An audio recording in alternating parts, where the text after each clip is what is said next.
गुरुकुलीय गुरुकुलीय शिक्षा और स्कूलीय शिक्षा में अंतर क्या है? गुरुकुलीय शिक्षा जन्म से लेके जब 8 वर्ष हो जाए तब गुरु के सानिध्य में रहना है। स्कूलीय शिक्षा स्कूलीय शिक्षा वहाँ स्वतंत्र रहते हैं। यहाँ गुरु के सानिध्य में हम जो कार्य करते हैं वो गुरु के सानिध्य में करते हैं, अर्थात तब ये गलत नहीं होगा। जो तुम गलत कार्य करोगे वो गुरु के सानिध्य में करोगे तो गुरु रोक लेंगे। उधर में लड़का स्वतंत्र है, कोई भी कार्य करे जो वह स्वतंत्र है। सिर्फ उसके माता पिता वहाँ होते हैं, वो भी बाहर जाता है, वो अपना मनमानी कर सकता है। यहाँ पर गुरुकुलीय शिक्षा में ज्ञान विज्ञान के साथ अध्यात्म सिखाया जाता है और वहाँ पर सिर्फ ज्ञान विज्ञान। यहाँ अध्यात्म सिखाया जाता है। यहाँ पढ़ाई के साथ साथ ज्ञान विज्ञान के साथ साथ नित्य प्रतिदिन जो हमारे अंदर गुरुजन संस्कार भरते हैं और नित्य प्रतिदिन सुबह शाम हवन यज्ञ होता है, ध्यान होता है, साधना किया जाता है और अनेक सूत्र याद किया जाता है। जो धार्मिक सूत्र होता है, जो एक एक सूत्र में एक एक ज्ञान भरा होता है, संस्कार भरा होता है। और वहाँ पर केवल स्कूल में पढ़कर आ गए, फिर उसका ट्यूशन किया, जो टीचर ने दिया उसको होमवर्क कर दिया, हो गया। और गुरुकुलीय शिक्षा में जो होता है, सुबह से लेकर शाम तक हम जो भी करते हैं गुरु के सानिध्य में करते हैं, गुरु की देख रेख में करते हैं, तो कोई गलत व्यवहार न होना। स्कूलीय शिक्षा में स्कूल में भी पढ़ाते समय स्कूल में हम पढ़ते हैं उस समय टीचर जो है पढ़ाती है, ठीक है। फिर स्कूल से छुट्टी हो जाने पर हम स्वतंत्र हो जाते हैं। जो मन में चाहे वो हम कर सकते हैं। तो वहाँ हम गलत भी कर सकते हैं, अच्छा भी कर सकते हैं, वहाँ गुरु हमें देखने नहीं आएगा। और स्कूलीय शिक्षा में जो है, स्कूलीय शिक्षा के अधीन हम कोई भी आहार कर सकते हैं, कोई भी भोजन खा सकते हैं, चाहे वो मीट हो, मांस हो, मांसाहार भी भक्षण कर सकते हैं, खा सकते हैं। और जो होता है हमारे यहाँ सात्विक, राजसिक, तामसिक 3 प्रकार के आहार होता है। कोई भी आहार हम भोजन में कर सकते हैं। गुरुकुलीय शिक्षा में नहीं, वहाँ शुद्ध सात्विक हमें भोजन मिलता है, वो भी बिना मांसाहार के साथ, वो हमें खाना है। फिर आता है गुरुकुलीय शिक्षा में पहनावा एक जैसा, वो सादा भाव का होता है, जिससे कि शरीर ढका रहे और स्वस्थ रहे। वो शौक श्रृंगार जो होता है बहुत कम होता है। यहाँ स्कूलीय शिक्षा, इधर में शौक श्रृंगार भी बहुत ज़्यादा होता है, जिससे पढ़ने में जो होता है स्कूलीय शिक्षा में, वो शौक श्रृंगार जो होता है हमारे विद्या के लिए बाधक होता है। ये छोटी छोटी बातें हैं। और सबसे बड़ी समस्या की बात तो ये है कि स्कूलीय शिक्षा में जो होता है, जो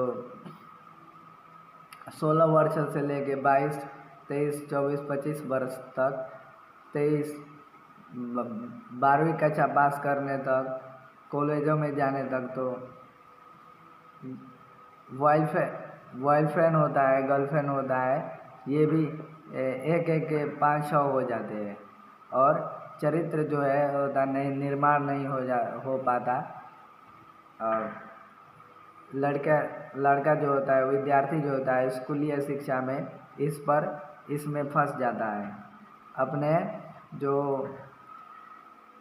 जो काम वासना है उसको रोकने, जो काम वासना में फंस जाता है। और गुरुकुलीय शिक्षा में जो है वहाँ गुरुकुलीय शिक्षा में केवल लड़का तो लड़का, लड़की तो लड़की। तो यह जो होता है, लड़का जो होता है केवल लड़का होने से केवल अपने पढ़ाई पर ध्यान, एक एक व्यवहारिक काम में जो एक एक काम होता है वहाँ सुबह से लेकर क्या काम करना है, गौ सेवा और नाना प्रकार के छोटे छोटे काम, इसी में वो लगा रहता है। और वहाँ लड़की नहीं होने पर, वहाँ स्त्री संपर्क में न होने पर वो जो होता है उसका ध्यान जो होता है एक तरफ ही रहता है। वो अपने ध्यान को सिर्फ अपने जीवन निर्माण में लगा पाता है।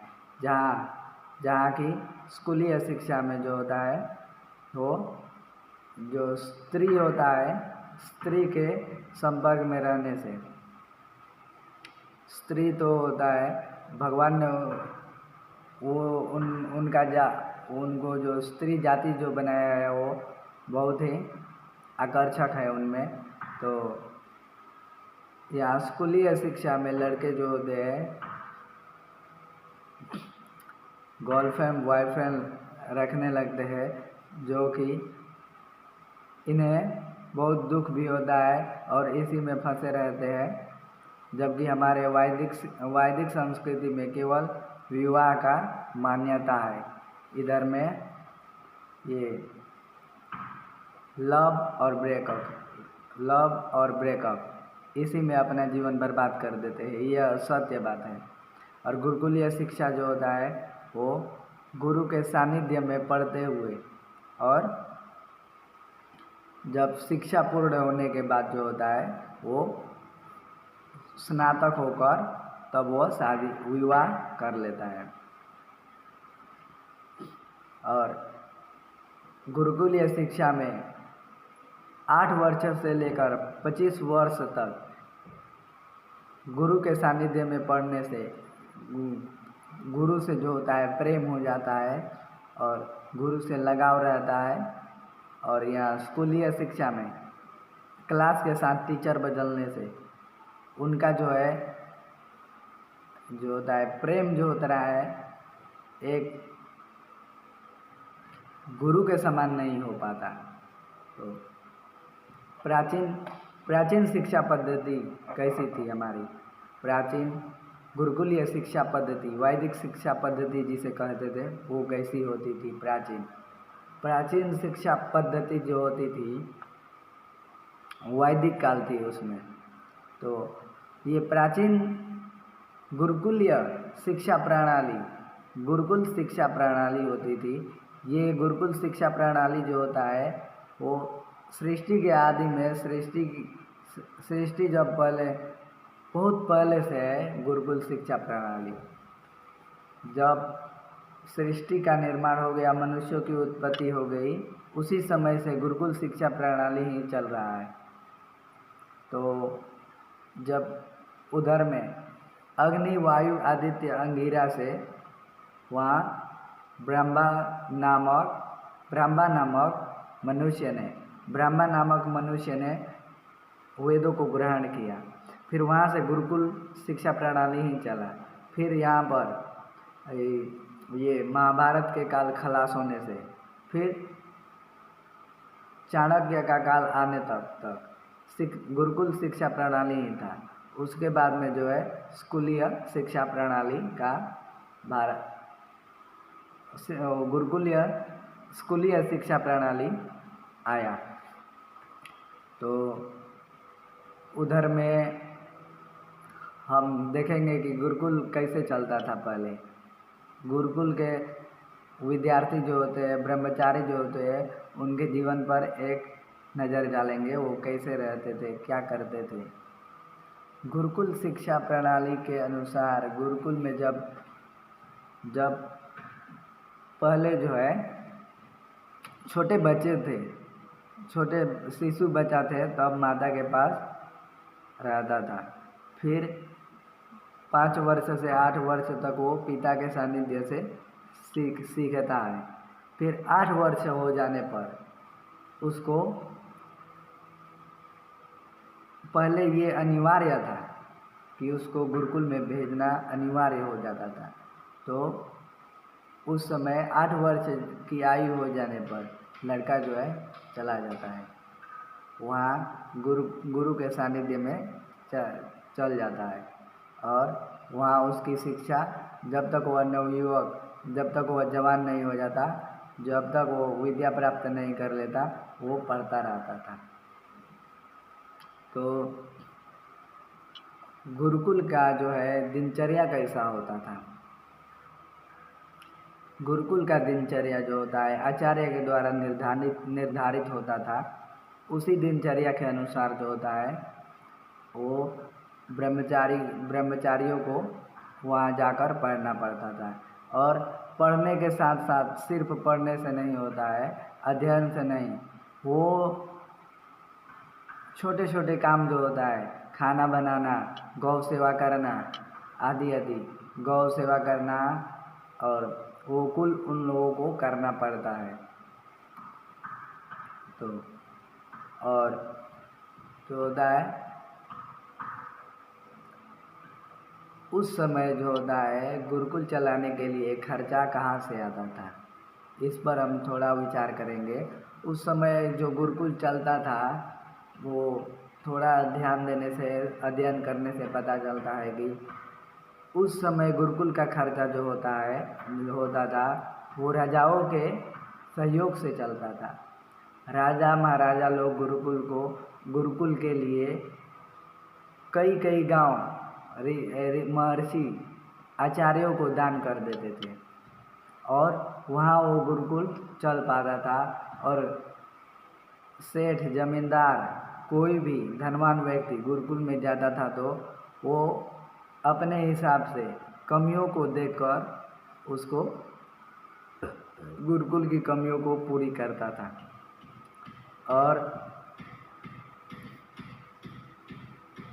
और जो पढ़ाने वाले आचार्य जो होते हैं, मुख्य आचार्य एक होते थे। मुख्य आचार्य एक, उनके नीचे आचार्य जो होते थे वो पढ़ाते थे। मुख्य आचार्य एक होते थे। और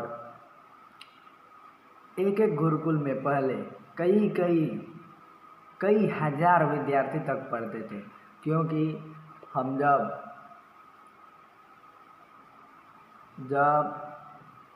राजा जनक के दरबार में, हमें एक कहानी मिलता है। राजा जनक के दरबार में जब याज्ञवल्क्य जी ने कहा, जब वो राजा जनक के दरबार में जब याज्ञवल्क्य जी ने अपने शिष्य को 1000 गाँव हाँक ले जाने के लिए कहा था, तो उस समय 1000 गायें हाँकने के लिए कहा था। अपने शिष्य से कहा था कि 1000 गायें हाँक ले चलो राजा जनक के दरबार में याज्ञवल्क्य में। तो ये 1000 गायें वो हाँकने के लिए कहा था। तो गुरुकुल में कई हजार ब्रह्मचारी वहाँ पढ़ते होंगे।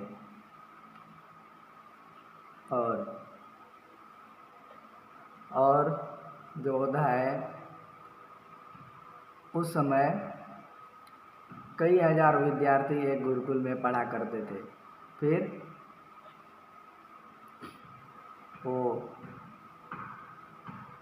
फिर जो होता है ये गुरुकुल में रहते हुए जब कभी कोई बड़ा आयोजन होता था, वो गांव में जब कोई बड़ा आयोजन किया जाता था तो गुरुकुल जो होता था सब बहुत किनारा होता था, बहुत किनारे जंगल में होता था, जहाँ की वो अपने चित्त को एकाग्र करके विद्या ध्यान कर सके।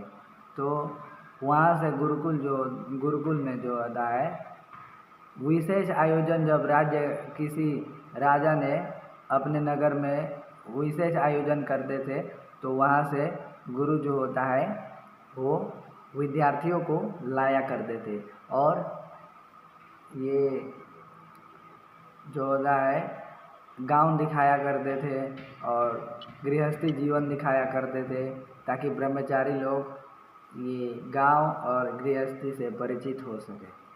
जैसे कि अश्वमेध यज्ञ जब हुआ था, भगवान राम ने अश्वमेध यज्ञ किया था, तो महर्षि वाल्मीकि जी ने अपने शिष्य मंडली के साथ वहाँ आए थे, अयोध्या नगरी को आए थे। तो राज दरबार में लव कुश का जो होता है वो क्या था, लव कुश का संगीत जो होता है वहाँ प्रदर्शनी की गई थी। तो विशेष आयोजन होने पर वहाँ गांव से जो होता है वो गुरुकुल से बच्चे आते थे और गृहस्थी के बारे में, गांव के बारे में जानते थे इस तरह। और पहले जो होते थे मुख्य आश्रम जो होते थे, जैसे कि वशिष्ठ आश्रम थे, वाल्मीकि आश्रम थे, विश्वामित्र आश्रम थे और कई आश्रम ऐसे होते थे। और गुरुकुलीय शिक्षा प्रणाली ले पढ़ कर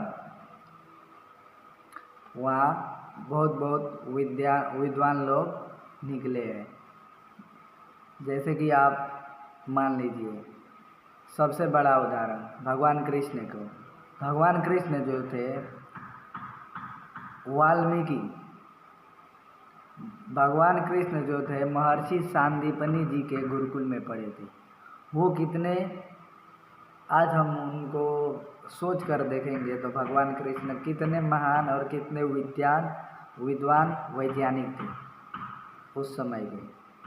वो एक ओर से देखेंगे तो वो एक योगी थे। ये योगी होते हुए राजनीति में निपुण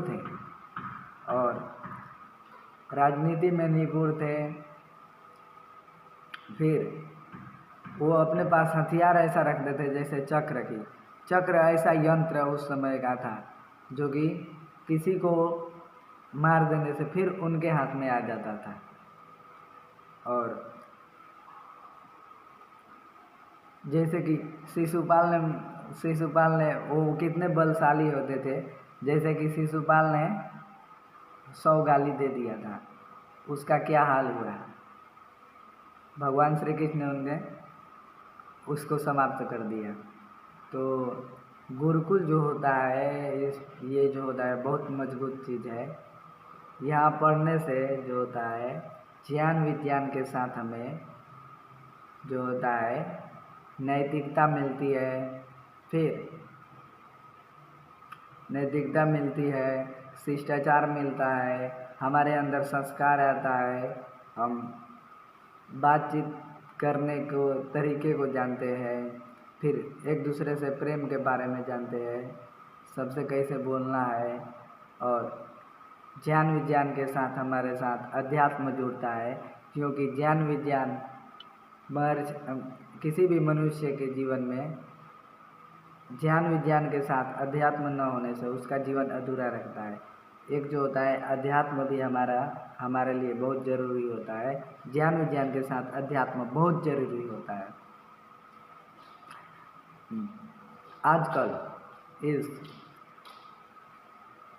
आजकल के हिसाब से देखें तो गुरुकुलीय शिक्षा कैसे, गुरुकुल शिक्षा जो होता है उसका उदाहरण बाबा रामदेव जी है। बाबा रामदेव जी ने गुरुकुल में ही पढ़कर पतंजलि जैसी संस्था खड़ा कर दी और उनके गुरुकुल में आज जो भी विद्यार्थी पढ़ रहा है उसका माइंड कितना तीव्र है और वो भाषा सीख लेते हैं। और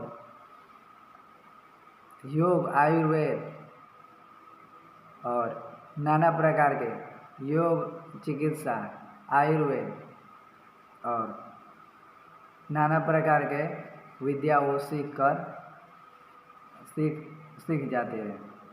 ऐसे उस समय के भी गुरुकुल जो थे, उस समय के गुरुकुल के जो थे विद्यार्थी, उसको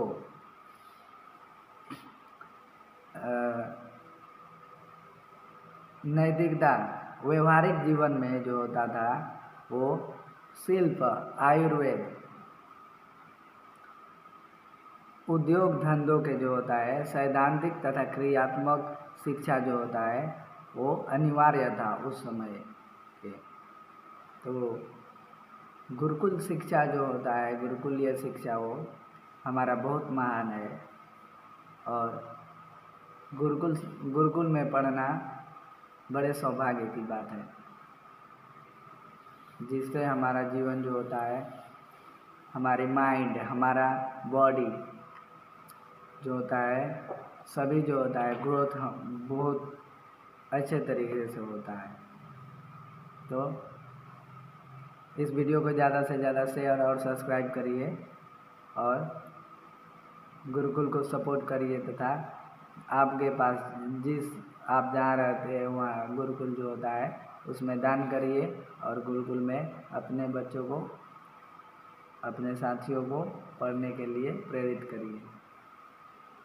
नमस्ते।